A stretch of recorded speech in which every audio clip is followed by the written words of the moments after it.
New official languages plan aims to end the decline of French in Canada. The federal government recently unveiled an ambitious new official languages plan to modernize the 51-year-old Official Languages Act.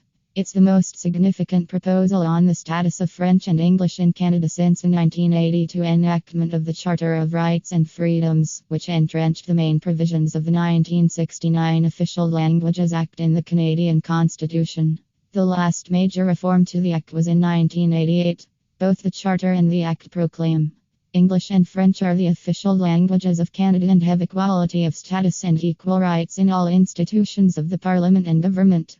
In reality, of course, as Statistics Canada regularly reports, English dominates while French is in a slow state of decline across the country, including, it is increasingly argued, in Quebec. The new policy, English and French, towards a substantive equality of official languages in Canada is based on the recognition that French and English are not on the same footing in Canada and that the federal government is constitutionally obliged to do more to protect French from coast to coast. In this sense, the policy aligns with well-established Canadian human rights principles. Different realities require different treatment so that substantive equality as opposed to formal equality can be achieved. An explicitly asymmetrical approach to Canadian official languages is a remarkable change in government policy.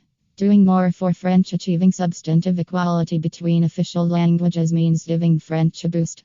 To that end, the policy outlines more than 50 legislative and administrative measures to support Francophone communities and their institutions, to improve access to French immersion and, more generally, to strengthen the federal government's capacity to deliver on the promise of official bilingualism.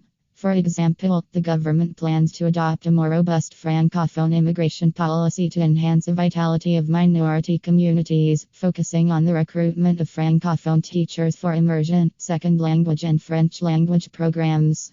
The stated goal is to improve opportunities for all Canadians to acquire both official languages and foster greater social cohesion across the country.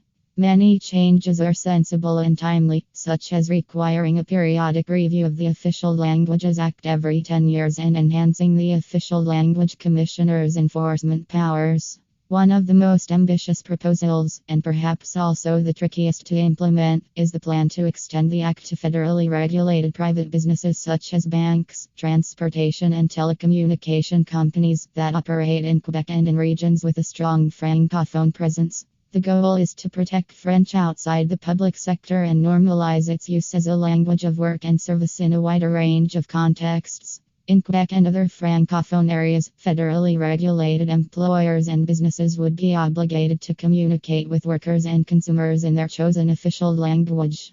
New language rights would be enacted on the recommendation of a committee of experts who will advise the government on possible legal remedies and on the geographic scope of the new plan.